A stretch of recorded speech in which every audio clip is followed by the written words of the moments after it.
Merci d'avoir choisi le programme de CRTV Sport and Entertainment. Madame, Monsieur, votre fidélité nous honore. Bonsoir à tous. Merci d'être encore avec nous ce soir. L'édition de ce Sport Club se penche sur le prochain tour cycliste international du Cameroun et la préparation des Lions du vélo, surtout au lendemain du décès de l'entraîneur national Dieudonné Ntep. Une perte qui va certainement amener les uns et les autres à procéder à des réajustements dans la préparation. On parlera également de la Coupe d'Afrique des Nations de handball. Le comité local d'organisation prend fonction. L'installation s'était hier au Palais polyvalent des sports de Yaoundé avec les recommandations du ministre des Sports et de l'Éducation physique. Et puis les violences faites aux femmes en milieu sportif. On en parle également dans la partie débat. Harcèlement en milieu sportif, bastonnade, exclusion ou encore d'autres petits mots qui ruinent parfois la carrière sportive des femmes. On va également évoquer tous ces problèmes, sans oublier ces athlètes qui boudent parfois la sélection nationale et qui sont rattrapés par ces AU puisque leur carrière est souvent stoppée. Quelle est donc la place de la sélection nationale dans la carrière d'un joueur ou alors d'un athlète? C'est une autre question à laquelle on tentera de trouver des éléments de réponse et ce sera avec nos panélistes de tous les jours. Ils sont de ce soir. Sando Lomtiti, bonsoir. Bonsoir Edith. Bonsoir à vous, Laurence Kédé.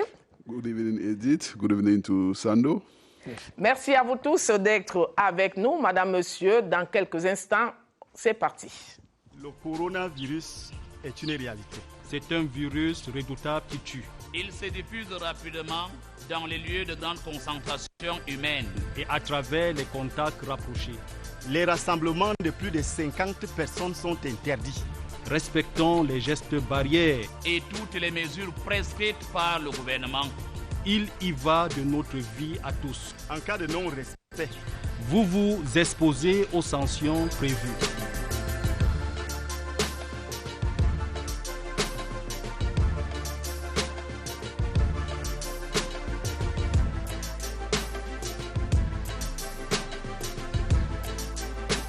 Ceci est un message du gouvernement du Cameroun.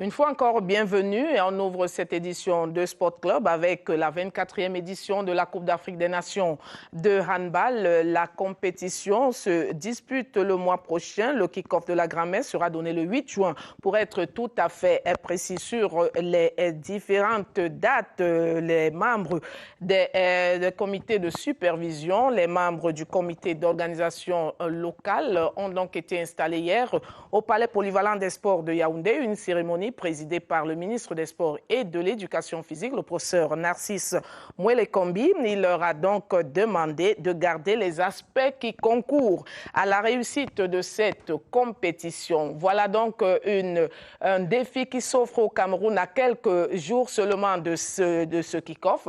On peut dire, que peut-on comprendre à travers l'instruction, disons-le ainsi, du ministre des Sports et de l'Éducation physique. Je commence par vous, Sando Lomtiti. La compétition se joue en juin et on installe les commissions en mai. On ne peut pas dire qu'on a été proactif sur ce coup. Il faut le dire sincèrement. Quel est le temps de travail des membres de cette commission, sauf à dire qu'ils ont commencé à évoluer.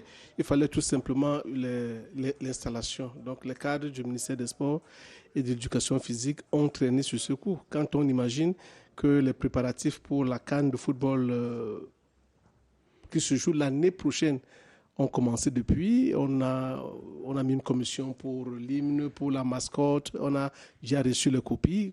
Pourquoi n'a-t-on pas fait la même chose pour ce qui est de la Fédération camerounaise de hand, dont la compétition est connue de longue date?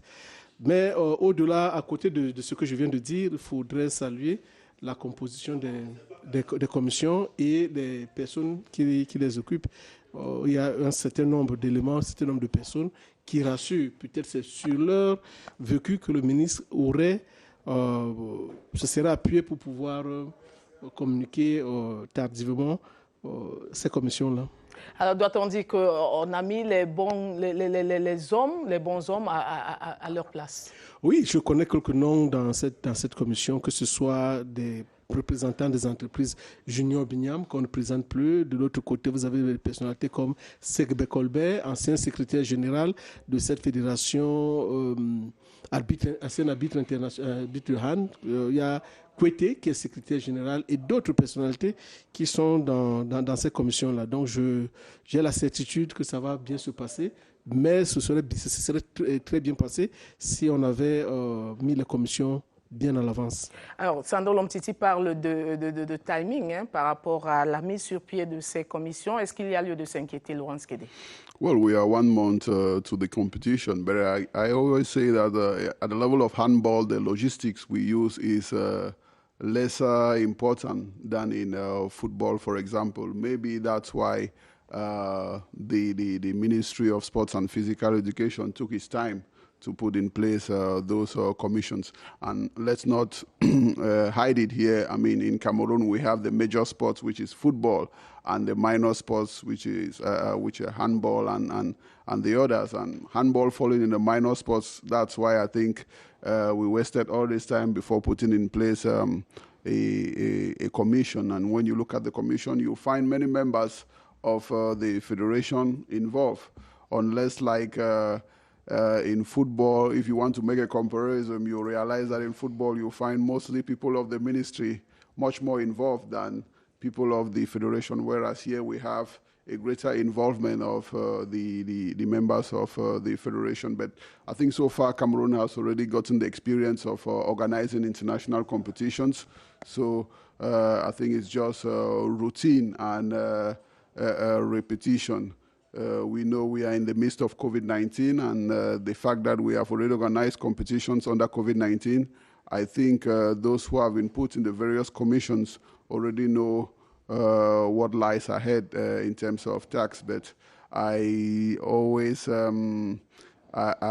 cry because the communication, especially the communication department, the build-up towards the competition has not really been effective.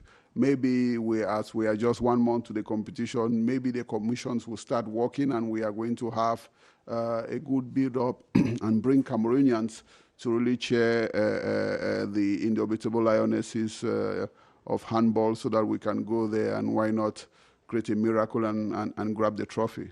Alors, un problème qu'il soulève, celui d'un manque de communication effective autour de l'événement, c'est également votre avis. Est-ce qu'on ne peut pas expliquer cela par le fait que le Covid-19 a très rapidement pris Non, ce n'est pas par rapport à la pandémie. Le tirage au sort s'est passé ici à la CRTV. On a annoncé l'événement. Après, on a continué à animer les plateformes pour pouvoir inviter les uns et les autres à cette belle fête. On a parlé de temps en temps des tournois qui accompagnent la préparation, l'arrivée d'un expert brésilien et tout. Mais la communication n'a pas été pointue à la dimension des attentes. Est-ce qu'il fallait attendre forcément le temps des orientations du ministère des Sports et de l'Éducation physique parce qu'il devait communiquer? C'est ça la première question. Même s'il y a des gens qui pouvaient porter le chapeau, il se trouve malheureusement qu'on pouvait leur demander qui vous a demandé de parler, vous parlez en quelle qualité. Je sais pourquoi je soulevais tout à l'heure le problème de la mise sur pied tardive de ces commissions-là. Donc la communication a été, je peux dire, totalement absente parce qu'elle était une communication individuelle, un élément soulevé par des médias de manière personnelle et non une communication institutionnelle, événementielle, devant accompagner la CAN. Revenons donc à ces commissions qui ont été créées. Il y a quelques langues qui se sont déliées pour dire qu'il y avait un trop plein de commissions. C'est également votre avis? Les commissions, on a juste pris la copie de la CAN de football et on a changé de nom, on a changé la dénomination. Ce sont des commissions certainement qui ne changent pas parce qu'on ne peut pas faire une compétition sans une commission de sécurité, commission médicale, secrétariat, accueil, hébergement, mobilisation, entre autres. Même si la pandémie ne permet pas un grand regroupement, il faudrait quand même vendre l'événement autrement en associant des personnes. Et l'événement se passe au Palais Polyvalent des Sports, à quelques 1 ou 2 kilomètres de Madagascar, qui est le temple de handball camerounais, et d'autres personnes qui vont forcément venir ou alors qui voudraient vivre l'événement. Donc, il faudrait les mobiliser, les accompagner. Il y a plusieurs commissions qui sont là et je dis, on n'a pas changé quelque chose. Peut-être. Sauf qu'il n'y a pas une commission marketing, à ce qu'on a vu. Oui, mais la commission marketing est diluée dans une autre commission. Dans la commission communication, certainement. Alors, espérons que vous ayez entièrement raison sur la question. Voyons la préparation actuellement. De nos jours, actuellement, on parle des Lions qui s'entraînent au lycée Général Leclerc. Est-ce que c'est un environnement idoine pour une équipe nationale qui entend faire de la performance? Well, I mean, you cannot compare Lycée Général Leclerc and the multipurpose sports complex at WADA. I mean, it's day and night. We train on tarmac in order to play. It's very difficult. I don't know whether those who are in charge really look at the thing very deeply, because I mean, we are organizing an international competition, and we are not just organizing for fancy. We are organizing to win, and you have to put the athletes in ideal conditions. I mean, I imagine athletes, some of these handballers coming from Côte d'Ivoire, coming from different countries to come and train at the level of Lycée Leclerc. I mean, it's not a rejoicing image, so I think there is a problem somewhere.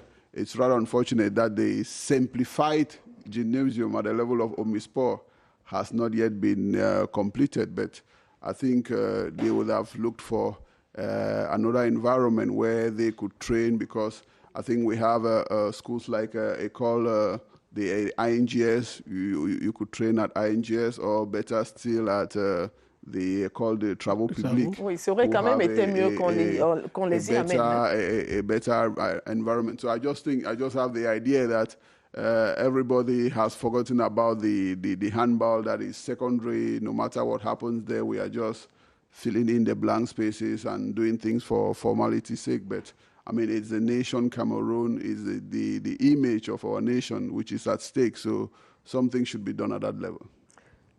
Vous avez un mot à ajouter, Sando? Oui, je partage la position de Laurence. Il y a l'image du pays.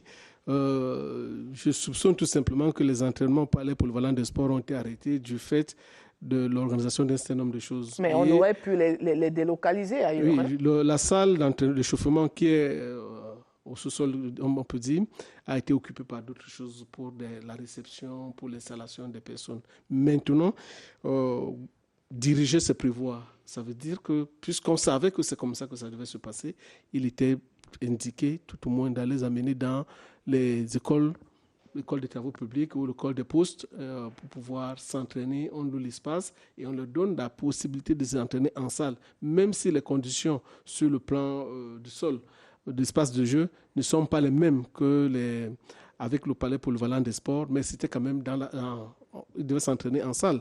Malheureusement, le lycée Leclerc n'est plus adéquat pour une équipe qui prépare la CAN. C'est comme si on vous ramenait au Matéco. C'est vrai que le Matéco a été le plus grand palais pour le... On a quand même posé le Terraflex lorsqu'on regarde les images qui nous sont proposées. Je ne pense pas que ce soit le Terraflex qui... C'est moi qui vois mal. Mais je dis, le handball, le volley, le basket, ce sont des sports qui se jouent très bien en salle. Ça aurait été très bien qu'on puisse trouver un espace approprié pour la pratique pour leurs entraînements.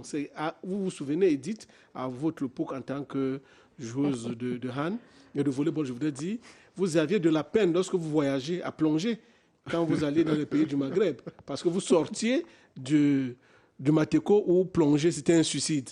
Vous vous déplaciez avec les mêmes réflexes en se disant, si je tente, je vais laisser toute ma peau.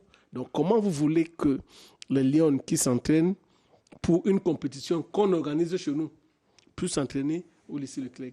Je voudrais bien comprendre. Peut-être, je n'aurais dû Je voudrais bien comprendre comment cela peut être pensé à un moment donné. Est-ce que ça peut avoir un impact sur le moral de ces filles? Ça a un impact sur la qualité de la performance. Dès lors que, parce que vous voyez, il y a des gens qui plongent pour pouvoir rattraper la balle, que ce soit au basket, au hand ou en volleyball. Comment vous pouvez demander à ces personnes aujourd'hui de plonger de ce côté-là? Ce n'est pas possible. Et quand elles vont revenir en salle, elles auront, peut-être de deux pour le premier ou le deuxième match, elles auront de la peine à retrouver le réflexe de handballeur ou de handballeuse pour une compétition internationale. On a fauté, il faut, là maintenant, on ne sait pas comment on va faire pour pouvoir se rattraper, mais ça a été très mal pensé. Alors, revenons à ces commissions qui ont été installées hier. Que peut-on attendre, que devrait-on attendre d'elles? Well, I think they have just 1 month of pre-exercise preparing themselves towards the competition. So the commissions have already been set in place, and a logistics commission will have to take care of the host and all the logistics involved. The other commissions, the communication commissions, we are waiting for them at CRTV Sports and Entertainment to come and unfold their communication program. So they all have to work in synergy in order for us to have a better organization. You know, from what we have done in terms of volleyball and basketball, organizing international events, Cameroon is already been reputed as a good destination for international competitions.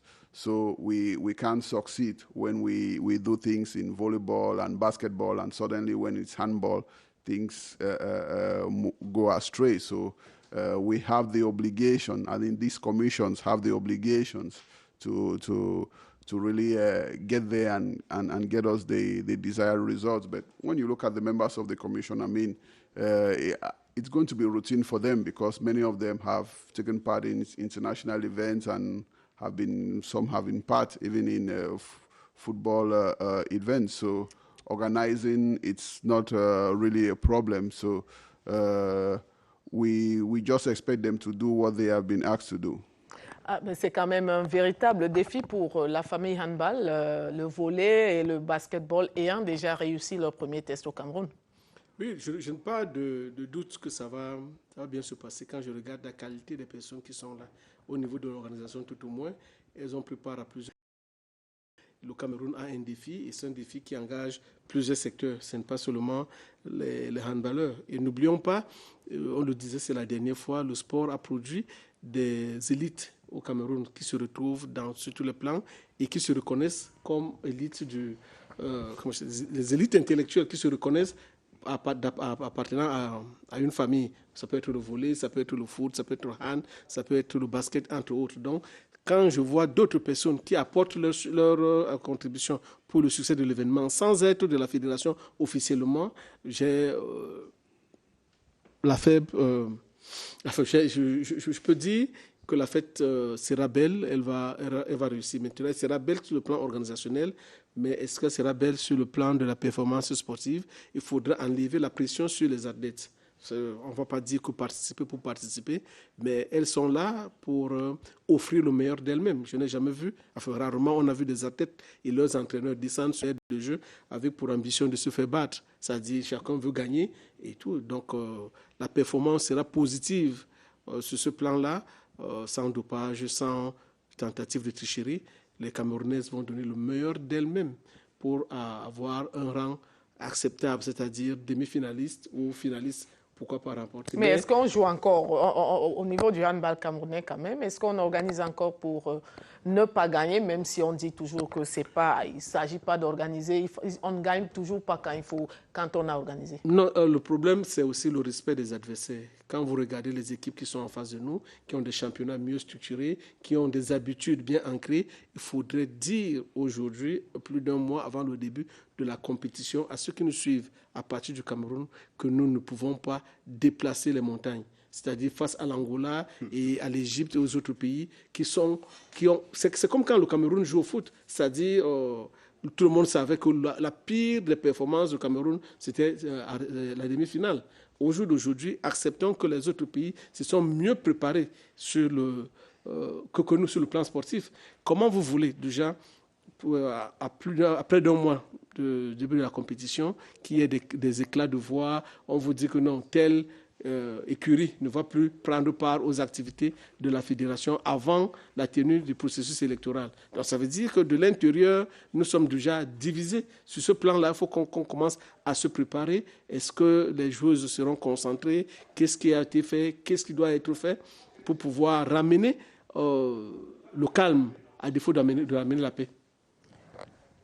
Je vais tout simplement, on va clôturer ce volet en disant tout simplement qu'on donne rendez-vous à tout le monde, que ce soit les joueurs, les joueuses, que ce soit les encadreurs, que ce soit les spectateurs. Rendez-vous dès le 8 juin au Palais Polyvalent des Sports de Yaoundé pour cette compétition, 24e édition de la Coupe d'Afrique des Nations de handball féminin. Madame, monsieur, une petite pause et on se retrouve tout juste après. Le coronavirus est une réalité. C'est un virus redoutable qui tue. Il se diffuse rapidement dans les lieux de grande concentration humaine et à travers les contacts rapprochés. Les rassemblements de plus de 50 personnes sont interdits. Respectons les gestes barrières et toutes les mesures prescrites par le gouvernement.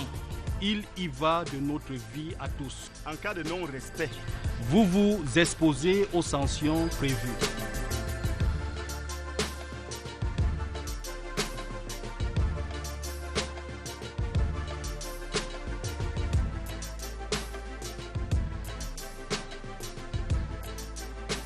Ceci est un message du gouvernement du Cameroun. Et voilà, on revient sur ce plateau pour parler de la 17e édition du Tour cycliste international du Cameroun. La compétition démarre le 29 mai prochain. On n'en a plus que pour quelques jours. L'équipe nationale de cyclisme du Cameroun est frappée par un deuil depuis hier. C'est la mort de l'entraîneur national de cyclisme, Dieudonné Ntep, qui a donc laissé la vie sur l'axe lourd au niveau de Boumiébel alors qu'il s'apprêtait à prendre l'avion avec ces garçons pour aller participer au Tour du Bénin, qui leur aurait servi de préparation à la 17e édition du Tour cycliste international du Cameroun. Et il faut donc dire que hier, la Fédération camerounaise de cyclisme s'est réunie en toute urgence, certainement pour trouver des solutions à ce qui venait de tomber, à cette mauvaise nouvelle et même à la préparation des athlètes. Il faut dire, Edith, que la Fédération porte le deuil, le cyclisme camerounais également. Dieudonné Ntep était l'une des icônes du cyclisme camerounais aux côtés de Joseph Evouna, Alain Aïssi, Futu Lucas et tous ceux qui, Thomas Yemek et tous ceux qui ont porté l'étendard du Cameroun. Bon, donc, sa mort subite de suite d'un accident ne peut pas être un événement banal pour le cyclisme pour lequel il était l'entraîneur sélectionneur national.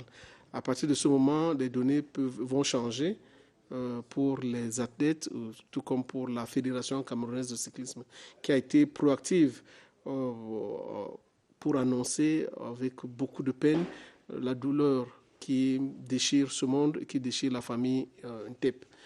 Maintenant, qu'est-ce qui va se passer? Ils se sont retrouvés. Est-ce qu'ils auront la force nécessaire de remplacer pour remplacer?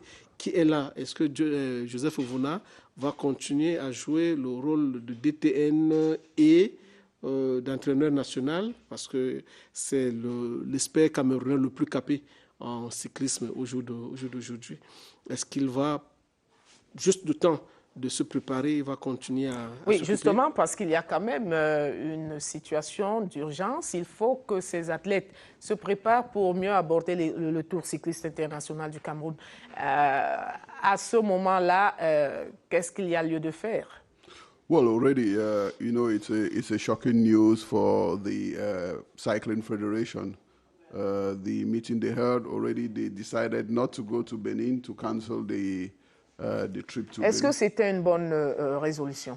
Well, you know, in the face of such a terrible news, you take such decisions. But I think maybe it was a little bit precipitated decide that we are no more going to Benin. Maybe General Tept of blessed memory was the one carrying the project, and once he is not part of the trip again, the project all falls down. You know, he has been an athlete, a cyclist, and the national coach. He had a whole philosophy, and he knew the environment itself. So going away, it really destabilized the entire team. So, I mean, we are just a little bit more than 2 weeks to the event, and I think we have to, the federation has to think twice and fast in order for us to get back on the rails, because if we keep lamenting and crying,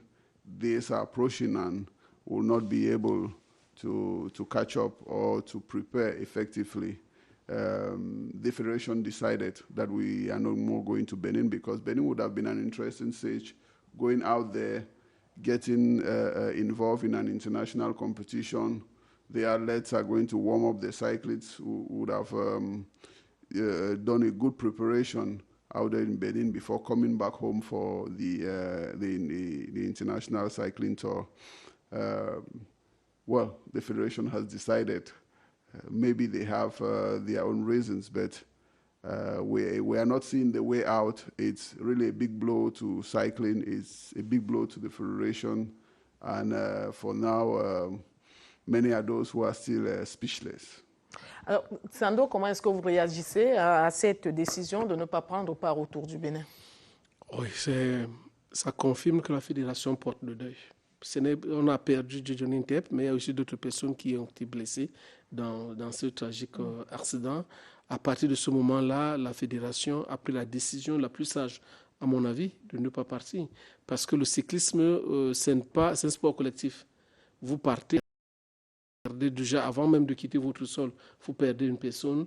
La présence du Cameroun n'était pas incontournable au niveau du Bénin pour dire que forcément ou fatalement, il fallait qu'on parte. Sinon, on devait être sanctionné. Nous perdons l'un de nos compatriotes, l'un de nos meilleurs éléments en matière de cyclisme. Ce que le président de la fédération fait en ce moment-là, c'est de manière urgente, susciter toute participation. Déjà qu'il partait, il devait voyager à l'instant, c'est-à-dire atteindre Douala, prendre le vol un peu plus tard pour partir. Vous avez cet accident, qu'est-ce qu'il faut faire? Il faut prendre une décision en tant que père de famille. Et le président de la fédération et son équipe ont pris la décision la meilleure possible pour pouvoir d'abord s'occuper des blessés, pour soutenir la famille personnelle, la famille nucléaire de M. Tept et le reste. Bon, maintenant, sur le plan sportif, oui, il y avait un rêve, il y avait une ambition, aller là-bas, affronter les autres pour mieux se préparer. Mais à l'impossible, nul n'est tenu. La fédération ne pouvait pas dire que coûte que vaille, on se déplace. Ils se sont arrêtés. Qu'est-ce qui va se passer sur le plan national? Comment vont-ils faire pour récupérer ces quelques jours qui nous restent avant le début de la compétition? Aujourd'hui, nous sommes à 10 jours à peu près, parce que les derniers jours ne seront plus comptés. Nous sommes à 10 jours à peu près de la compétition. Est-ce que cela peut encore garantir la performance des cyclistes autour du Cameroun? Well, you know, when you have a tragedy like this, it can go two ways. It's either the athletes are demoralized and they say, okay, we are just going there just to participate because our minds are no more on the cycling tour, or it has a boomerang effect, saying that, okay, we are going to do the race in honor of Dieudonné Tept and win for him and boost themselves. So it can go either way. So it all depends now upon the psychology of the cyclists and the federation and the technical team. Which way do they want to go? Are we doing the things low-key, bury Dieudonné Tept and just forget about the whole show? Or are we going there, say, okay, let us win for him and mobilize the guys and say, okay, Dieudonné Tept has been working towards the goal of doing great things for Cameroon. Let us realize his dream as he's gone. So it can go either way. Alors, le Tour du Bénin était la dernière étape de préparation pour ces garçons, les cyclistes camerounais. Y a-t-il pas maintenant lieu de penser très rapidement à une solution pour qu'ils puissent quand même avoir quelque chose dans les jambes? Je reviens d'abord à votre préoccupation et dites le Cameroun ou bien le président de la fédération n'aurait pas interrompu la participation des athlètes camerounais si M. Ntep était mort au Bénin. C'est-à-dire il n'est pas mort au Bénin et il n'y a pas urgence pour lui de partir. Lorsque je finis de le dire, je veux dire ici qu'il y aura des entraînements spécifiques, certainement sur le plan national, parce que penser que là-bas, il devrait travailler sur un certain nombre d'aspects en participant à la compétition. Maintenant que la fédération est sonnée, comme on dit, les ajustements, les réajustements seront faits. Et je ne doute pas un seul instant que Evona Joseph et les autres vont véritablement travailler. Et il n'y a pas seulement des réajustements qui doivent être effectués, mais il y a également qu'il faut leur donner un certain volume de travail. Oui, le volume. Non, à ce moment, on ne vous demande plus beaucoup de choses parce que vous êtes touché moralement. Vous êtes habitué à travailler avec un ancien champion, l'une des meilleures pédales du cyclisme africain qui vous accompagnait et tout. Quand vous perdez un tel repère, vous vous arrêtez un tout petit peu pour vous demander qu'est-ce qui nous est arrivé. Et il faudrait maintenant un travail psychologique qui pourra réveiller ceux qui sont capables de se réveiller à temps. À ce moment-ci, on n'attend pas beaucoup de cette sélection nationale, enfin de ces équipes du Cameroun pour le tour qui va se passer chez nous. Ce qui se passe, c'est tout simplement qu'ils essayent de faire, si c'est possible, comme les Lions du football. En 2003, en France, nous avions perdu en demi-finale l'une des plus grandes performances sportives en matière de Oui, en plein match, le Cameroun a levé la tête, les joueurs ne voulaient pas, on leur a donné quand même un peu de volume et tout pour qu'ils puissent s'exprimer en finale. Vous avez vu, ils ont perdu 1-0, ils auraient même pu gagner cette finale-là. Ils ont joué pour leur compatriote qui est tombé, les armes à la main. Donc les cyclistes camerounais peuvent aussi se dire, on ne nous attend pas, allons, donc nous pouvons créer la surprise, allons chercher au fond de nous cette victoire qui va saluer la mémoire de l'un des champions d'Afrique et du Cameroun, M. Dieudonné Ntep, qui a été notre compagnon, notre grand frère et notre entraîneur. Là maintenant, moins on les attend, plus ils peuvent aller chercher la performance. Mais ne mettons pas la pression sur eux parce qu'ils sont parmi les premières personnes, en dehors de la famille nucléaire, ils sont des personnes véritablement touchées. C'est-à-dire, vous voyez que mon discours que je tenais sur la fédération a changé. C'est une fédération endeuillée. Il ne faut pas venir en rajouter en ce moment-ci. Accompagnons cette fédération, accompagnons les cyclistes en ce moment très douloureux et évitons toutes les autres phrases qui peuvent verser de l'huile au feu. Et nous en profitons d'ailleurs pour souhaiter nos vives condoléances à la famille Dieudonné Ntep et même à la Fédération camerounaise de cyclisme, sans oublier à tous les Camerounais, ceux qui aiment le cyclisme et qui aiment le sport en général. Madame, Monsieur, une petite pause et on se retrouve.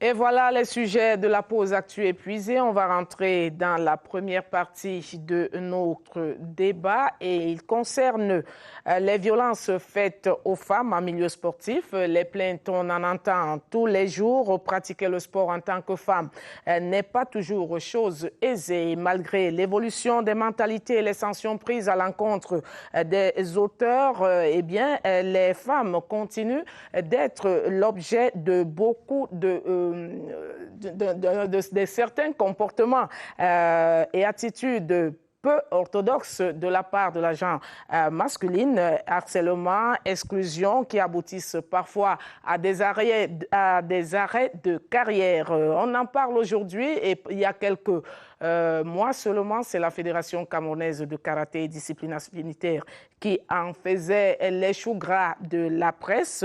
Il y a également d'autres exemples dans le monde entier. On va parler par exemple de Caster Semenya ou encore d'autres d'autres athlètes au féminin qui ont donc subi des violences. Il faut dire, Sando Lomtiti, que ce n'est pas toujours intéressant d'être le sujet ou alors au centre de ce genre de préoccupation. Mais qu'est-ce qu'on peut déjà entendre par violence quand on parle de ces choses? La violence peut être physique, elle peut être morale, elle peut être sexuelle. Donc il y a plusieurs types de violences qui se dégagent lorsqu'on parle d'un sujet comme celui-ci.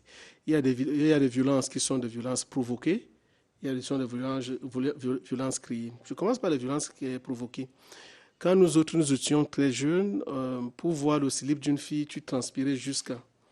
Aujourd'hui, pour ne pas voir le slip d'une fille, tu transpires véritablement parce que presque toute marche nue. Et dans un milieu, ça peut aiguiser les appétits lorsqu'on n'a pas la capacité de se contenir. Et dans ce milieu-là, quand vous allez au stade d'ailleurs, vous voyez des filles qui s'en vont accompagner ou bien viennent voir leurs compagnons jouer.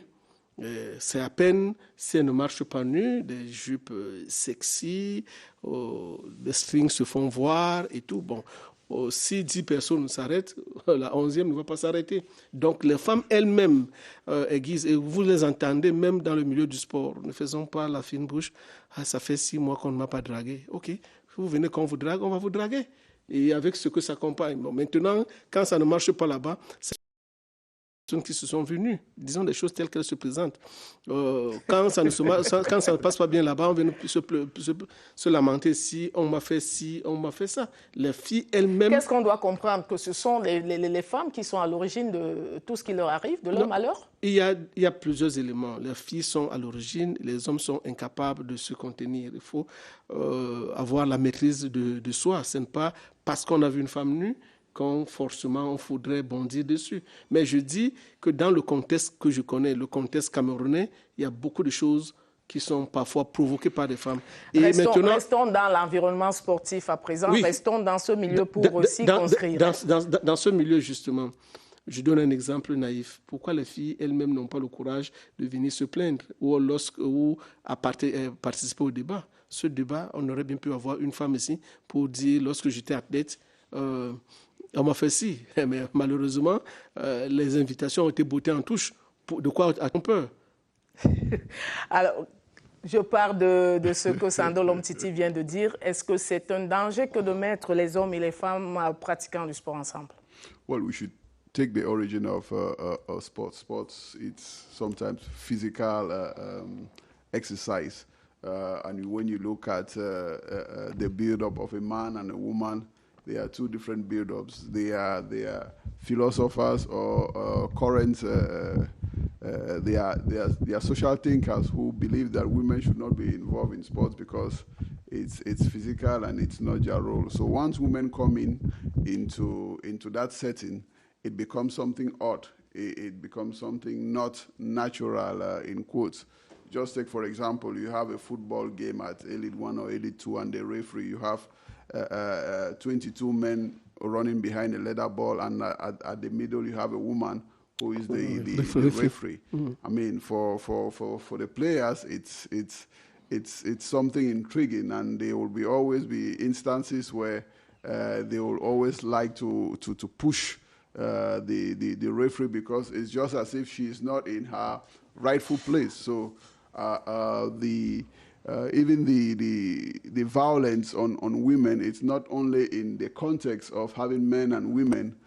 We equally have that same violence on women between women and women. I mean, when you look at the women football clubs or even at the level of some categories of the national team, they are girls who have been harassed by other girls, even if it's been forbidden by Cameroon's law. But those are the things which happen. I mean, you have women running behind women, trying to bring them in their way, which is some sort of a psychological violence. So violence is found everywhere. Violence is part of our society, and sports in general. It's an environment where there is competition, and when you are somewhere where you have a competition, automatically violence will always come in place. So I think the general thing is to really know exactly what we can qualify as violent, because Sando was talking a moment ago on women putting themselves into conditions where men will have to come and chase them. Mais il y a quand même des sports qui obligent les femmes à se mettre d'une certaine façon. Oui, se mettre d'une certaine façon, mais le sport aussi se pratique aussi en zone arabe, hein, en zone musulmane.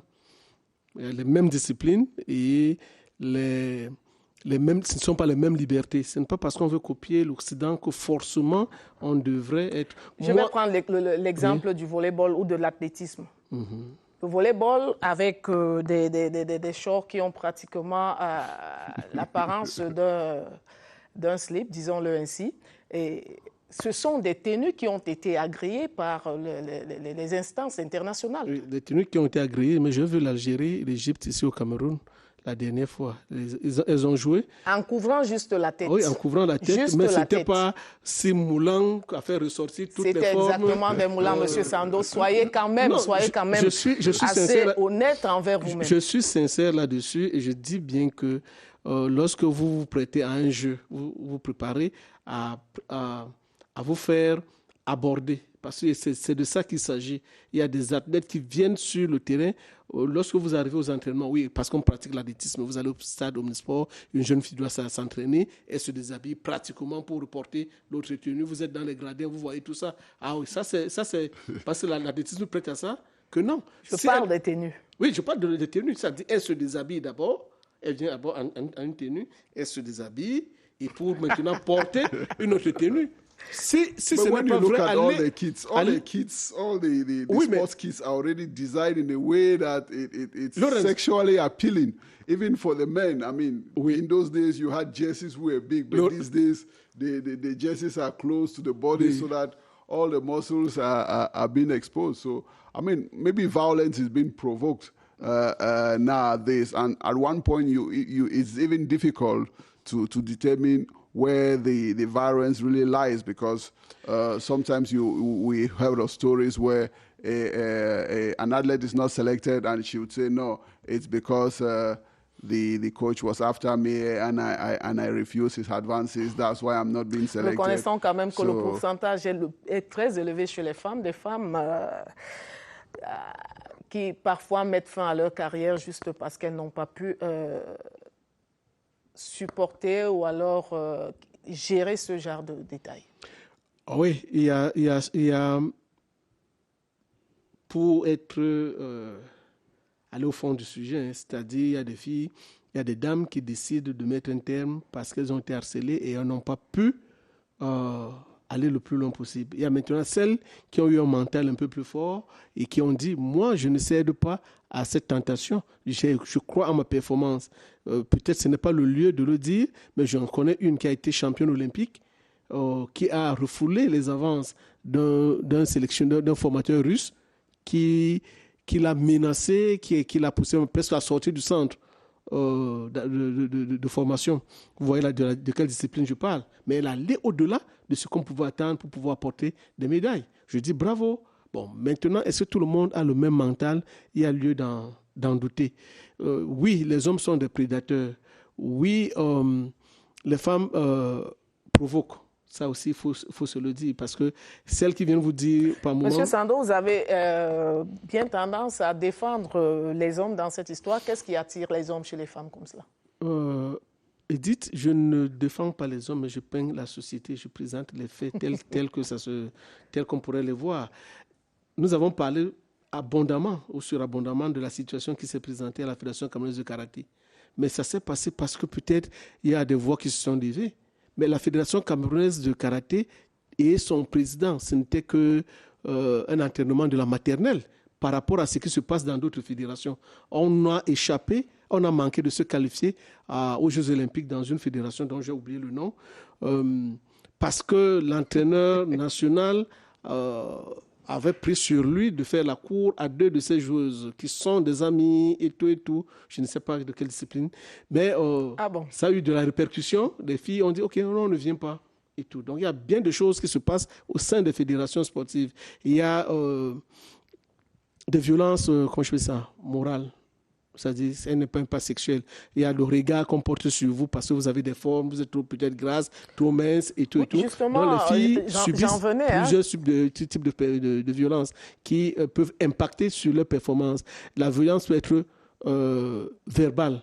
C'est-à-dire, l'attitude d'un entraîneur, d'un encadreur vis-à-vis d'une fille peut ne pas être la même attitude vis-à-vis d'un garçon. Donc, quand il parle à une fille, parfois, il se donne des libertés parce qu'il se dit, bon, je suis le mâle, c'est moi le coq ici, et tout, et tout. Or, il faut peser ses mots, il faut tout regarder, il faut se dire, est-ce que ce que je dis à cet athlète ne peut pas impacter sur sa performance? Est-ce que ça ne peut pas impacter sur sa vie? Donc, il y a plusieurs types de violences que les filles ou les femmes subissent. On s'est plus appesanti sur la violence sexuelle, mais il faudrait regarder les autres violences qui peuvent même amener des athlètes à ne plus croire en elles-mêmes et de ne plus une compétition ou d'abandonner une discipline pour changer et aller ailleurs où on pense que le discours peut être positif. À l'exemple de ces filles hyper androgènes, on en a connu dans des milieux sportifs. Qu'est-ce qu'il faut faire pour préserver ces femmes de toutes ces violences? Well, I think the first thing is sensibilization. I mean, we have to, when we get into the world of sports, we should have that notion of equality because it is not really inscribed in the mentalities of people. When you are a man and a woman comes into your discipline, you always feel superior. You feel that you have to shout on her because you are the man. I mean, we are not into the household. We are on the sports milieu. So it's really a problem of education. When people are educated, people understand that people can be equal.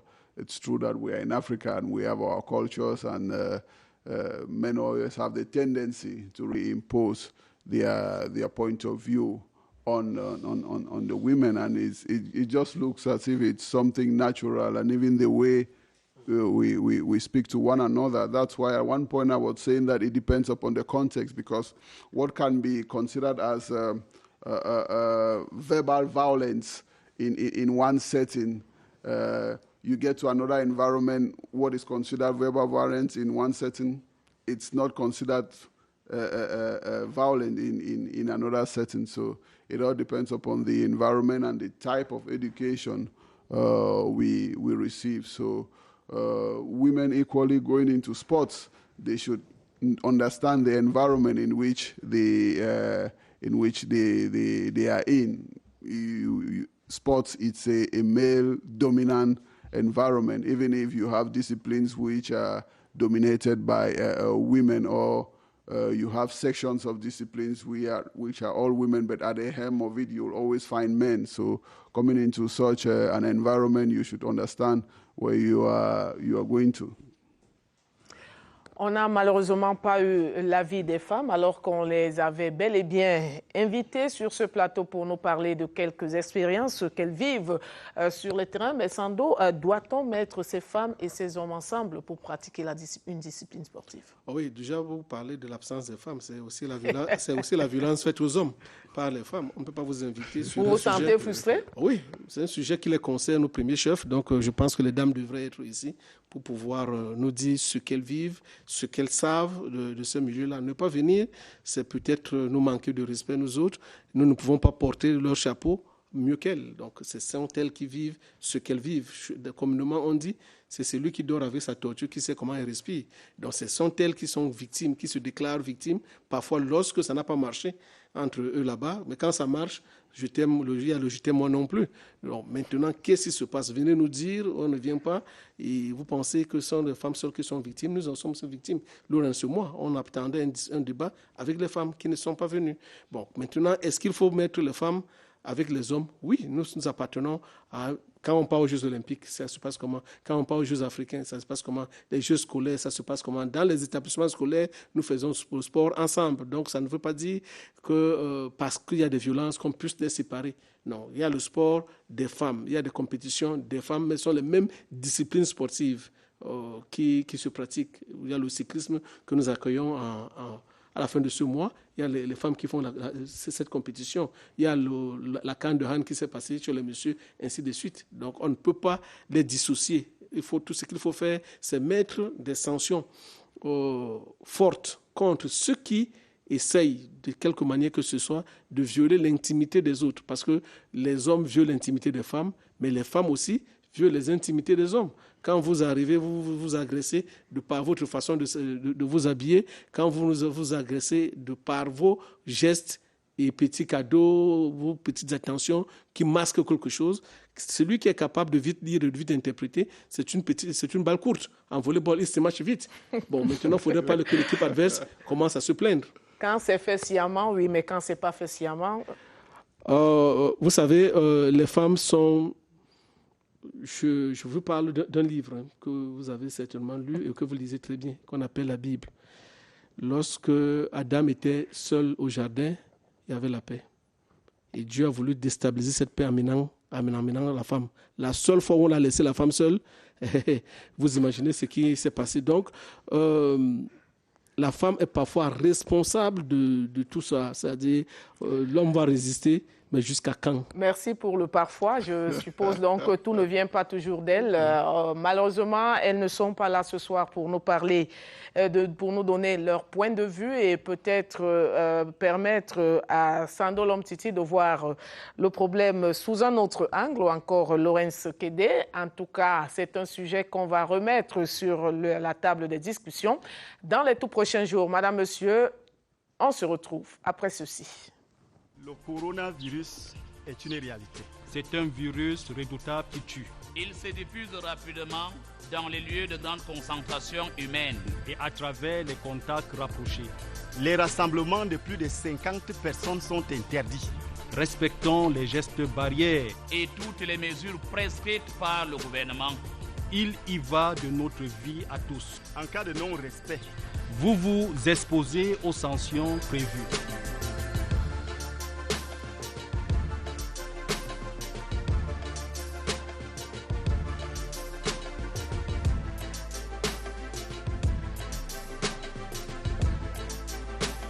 Ceci est un message du gouvernement du Cameroun.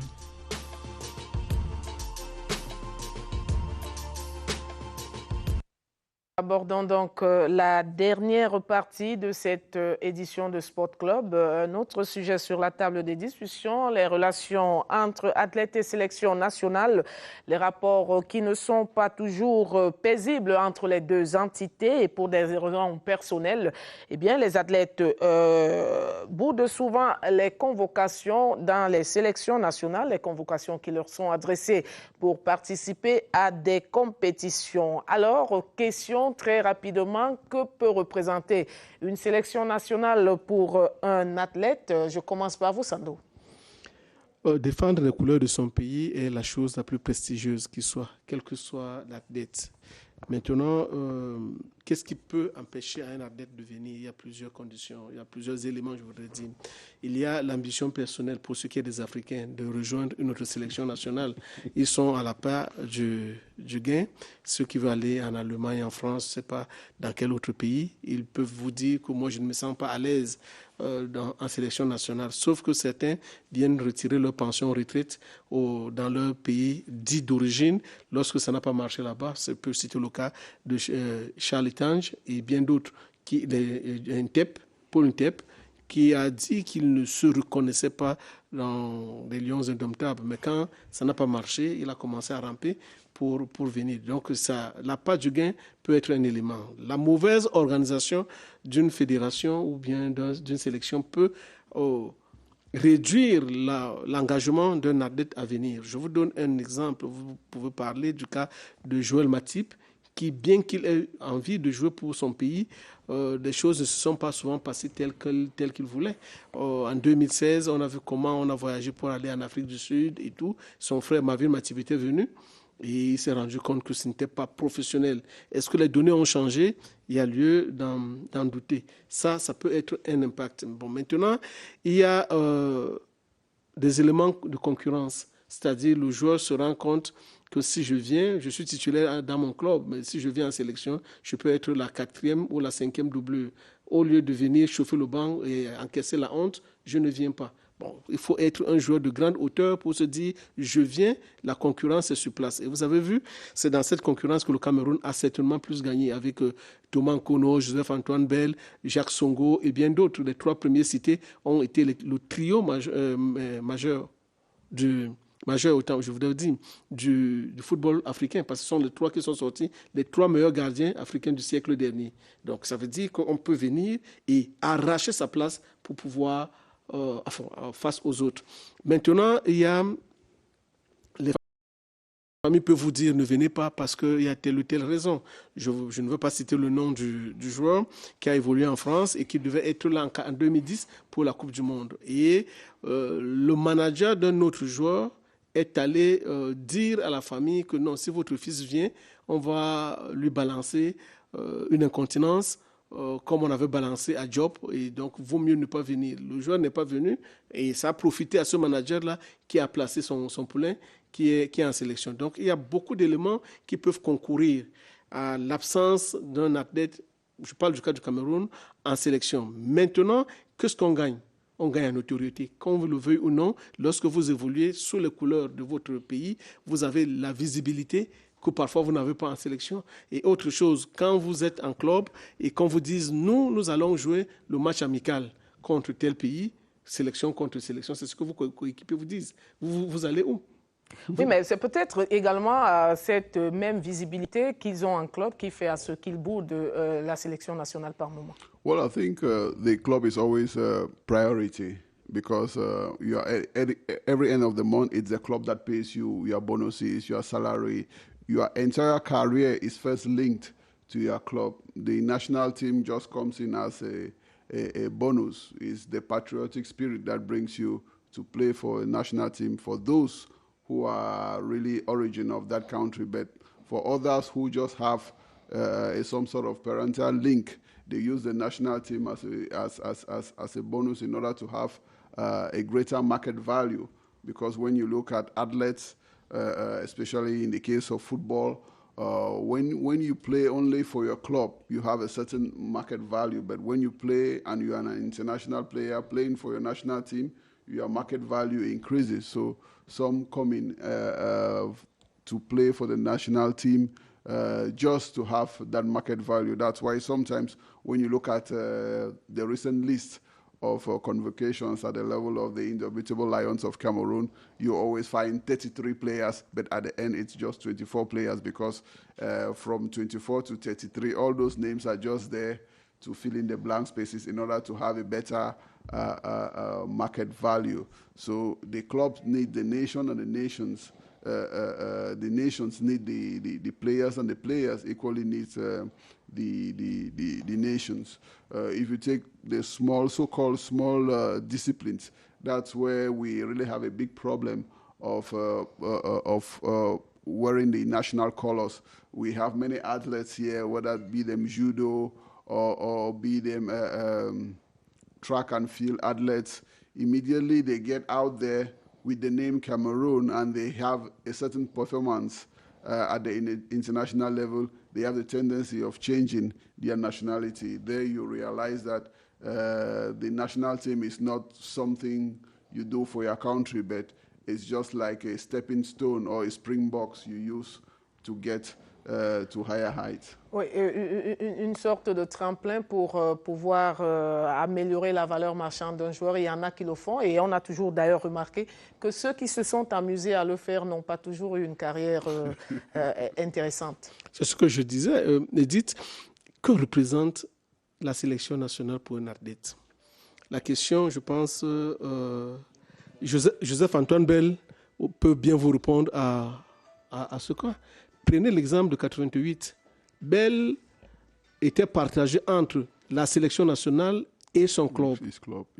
Bell jouait le match de la CAN et rentrait jouer en club avant de revenir. Il a pris toutes ses dispositions et Dieu soit loué, le Cameroun a remporté la CAN. Que représente la sélection nationale pour un athlète? Allez demander à Oman Biyik, qui, à peine avoir joué 2 matchs avec Marseille, il est convoqué en sélection. Et Bernard Tapie lui dit, Monsieur Oman, vous ne partez pas, ou alors si vous partez, oubliez Olympique de Marseille. Oman Biyik a répondu, mon pays a besoin de moi, je m'en vais. Et il est venu, il a joué, rentré, il a perdu son contrat avec Olympique de Marseille. Mais comme il avait un aîné qui a été l'aîné de plusieurs Africains et qu'on regrettera pendant plusieurs décennies encore, Pape Diouf. Pape Diouf lui a trouvé un autre club. Donc, je prends ces exemples. Je peux apprendre d'autres cas, des footballeurs camerounais ou des sportifs camerounais qui ont dit « La nation a besoin de moi, je m'en vais parce qu'il n'y a rien au-dessus de la nation. » Maintenant, il y a ceux qui ne sont pas venus parce qu'ils ont vu les uns et les autres se faire brûler les doigts. C'est-à-dire, vous ne pouvez pas être au Mambéi, que vous perdez votre contrat avec Olympique de Marseille, de Bernard Tapie, en ce moment-là, avec tout ce que ça draine comme argent et communication, et que cela soit comme un chien écrasé pour la fédération. Ça veut dire qu'il y a un souci quelque part. Il y a des joueurs qui sont venus dans ce pays, les Cyril Makanaki, les Kanabiyik, et les Massing Benjamin, et parfois Roger Mila et autres qui ont payé, qui ont acheté leur billet d'avion pour venir jouer. Et je pense qu'il y a encore des joueurs au jour d'aujourd'hui, 30 ans après, qui continuent à revendiquer le remboursement de leur billet d'avion, pour ne parler que de ceux qui il n'y avait même pas de prime. Il y avait, qu'on appelle ça, il n'y avait pas de période FIFA. Donc quand vous veniez, vous n'avez pas de salaire, il fallait que votre État vous rembourse votre salaire. Exactement. Donc ceux qui se sont brûlés ont servi peut-être de leçon pour les autres. Donc, il y a très peu de joueurs, d'athlètes, je voudrais dire, qui peuvent dire que la sélection nationale ne représente rien, quelle qu'elle soit. C'est pour ça que les uns cherchent à signer la nationalité ailleurs pour se donner une visibilité, parce que l'équipe nationale est unique. La Coupe du Monde des clubs n'a pas le même impact que l'Euro, que la CAN, que la Coupe du Monde ou les Jeux Olympiques. Donc, ça veut dire que ce sont des compétitions où vous participez sous la bannière d'une nation. Et quand vous êtes là, vous êtes plus vendu, vous êtes plus supporté. Comment comprendre donc qu'un attaquant s'amuse à bouder la sélection nationale? Well, it's because when the national selection has no value anymore, the national selection doesn't even help. Qui doit donner de la valeur à une équipe nationale? The value lies equally in organization. Sando Lomtiti was saying it earlier. When you come to a team and you see that the team is professional, you are happy to come there. So when the team is not professional, you know maybe you are going there at your own risk. You can get injured. Nobody takes care of you, and it's a big risk coming home. We see that in basketball. I mean, have you seen Siakam play with Cameroon? Embiid play with Cameroon? None of them can play with Cameroon because it's their nation. They might love the nation, but when the situation or the environment is not well organized and professional, they don't take the risk of coming in. We would have loved to have Embiid, imagine Embiid, Siakam, and all the others in the Cameroon national basketball team. Est-ce que la non-participation de ces basketteurs à l'équipe nationale dépend d'eux? It can equally Ils ne sont pas ceux qui décident, en if fait. Il y a des conditions qui... we have conditions, but the nation or the administration of the local basketball can put the players in the ideal conditions. If there is an insurance to pay, if you want the players, you pay for the insurance. That's why we're saying the environment should be conducive. If the environment is conducive, they can come and equally play. But in other cases, we have recently, when we talk of our local football, we realize instead that the players are coming at the national team. It's just like a recreational camp. It's no more something where you go to get an added value. In football presently, the Cameroon national team has become like a recreational camp. We saw what happened in the last game when we played the qualifiers of the AFCON against Rwanda.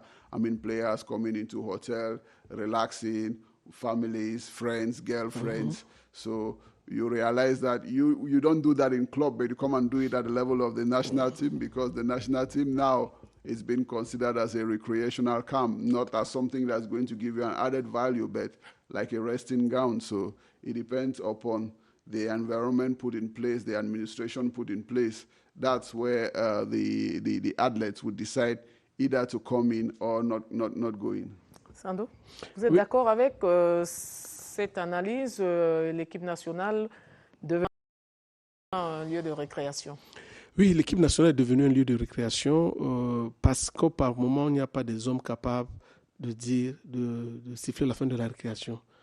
Je me rappelle un jour, un responsable m'avait dit, monsieur, vous criez dans vos médias là, vous pensez qu'on peut parler à Samuel comme on peut parler à n'importe qui. Justement parce que celui-là s'appelle Samuel, qu'il faut attirer son attention, il est le plus grand perdant. Lorsque Joseph-Antoine Bell, en 1990, a dit que nous allons à la Coupe du Monde, je suis le plus grand perdant s'il y a une mauvaise performance. Parce que la prestation était mauvaise, les gens n'ont pas cru à ça. Mais c'est lui qui était le joueur qui a participé, qui était sociétaire d'une grande équipe, qui avait la plus grande visibilité. Il fallait donc qu'il prenne conscience de ça et attirer l'attention des uns et des autres. Justement, l'équipe nationale les équipes nationales, je ne parle pas d'une discipline spécifique, peuvent être des lieux de récréation parce que les entraîneurs ou certaines personnalités de ces fédérations-là, sans se rendre compte qu'ils sont en train de blesser, de détruire la vie des athlètes, coupent leur per diem, coupent leur argent. On vous dit, OK, si vous êtes là, c'est parce qu'on a voulu, vous n'êtes pas le meilleur et tout. Bon, si vous avez la prime, c'est 3 millions, on vous donne 1,5 million. Et l'autre million, c'est pour réaliser les ambitions de la fédération, je ne sais pas quoi, ou bien pour. À partir de ce moment-là, le joueur qui dit, bon, OK, je dois jouer pour enrichir les autres, vaut mieux que ça s'arrête là, ou alors. Donc, il y a une conjonction de faits qu'il faudrait analyser et s'appesantir sur ça, balayer véritablement la maison et tout. Au jour d'aujourd'hui, les sélections nationales ne sont pas forcément des cadres indiqués pour la bonne performance. Toutes les grandes nations du sport ont des centres d'entraînement, ont des centres où les uns et les autres se retrouvent. Est-ce qu'au Cameroun, les fédérations et l'État ont pensé à ça? Il y a lieu d'en douter.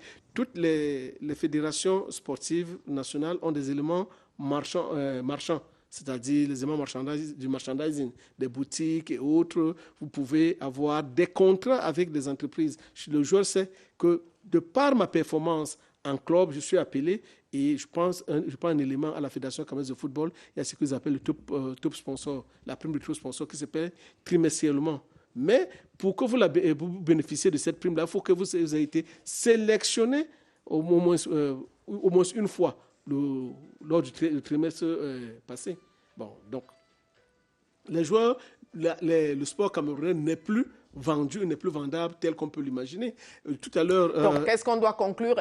On doit tout simplement... Doit-on en vouloir finalement à ces joueurs qui boudent? Ce que je peux vous dire, je parle en africain. Est-ce que je dois régner le village de ma mère parce que le village de mon père parce que celui de ma mère est plus beau? Dois-je régner ma nation parce que c'est le club qui me nourrit? Il y a lieu d'en douter. Il faudrait donc maintenant attirer l'attention des uns et des autres.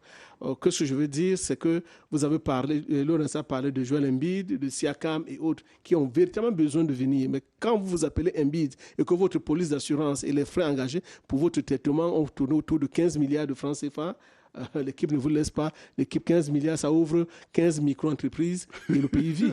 Donc, l'équipe, le club ne peut pas vous laisser comme ça venir pour les beaux yeux de la fédération ou de l'État du Cameroun. Parce qu'on se rend compte que l'organisation n'est pas bonne. Et dites, les joueurs ont des préparateurs physiques. Ils ont une alimentation. Ils ont essayé, je prends le cas de la fédération camerounaise de hand qui accueille la CAN. Allez là-bas, essayez de demander le type d'alimentation qu'on impose aux athlètes. Regardez le type de suivi médical et tout. Donc vous serez donc d'accord qu'une joueuse ne vienne pas parce que l'alimentation, le suivi médical ne sont pas ceux attendus dans une sélection nationale? Ça fait partie. Donc ça veut dire qu'il faut attirer l'attention des décideurs pour que les conditions les plus optimales possibles puissent soient mises en place pour permettre aux athlètes de se produire et de venir. Il faudrait que l'équipe nationale soit un rêve. Si l'équipe nationale est le regroupement parfois de petits copains, pourquoi je vais rêver? Si je suis dans les gradins et que je me rends compte que celui qui joue là ne m'atteint pas, pourquoi je dois rêver pour venir jouer pour une sélection nationale? Et ça décourage plusieurs athlètes. Vous avez vu des fédérations qui ont naturalisé des athlètes. Et vous naturalisez en urgence, ça veut dire que le besoin se pose. Et on vous fait venir, vous ne jouez pas. Ça veut dire qu'il y a un problème de complaisance. Il faut sortir donc du cadre de la complaisance pour bâtir quelque chose de sport. Et dites, le mouvement sportif camerounais, avec ses 54 fédérations sportives, peut être un élément important pour le développement économique et industriel du pays. Il faudrait donc que chacun joue sa partition pour attirer le maximum à la fois des sponsors, le maximum de touristes et le maximum de partenaires. C'est compris, je prends l'avis de Laurence Kédé pour terminer.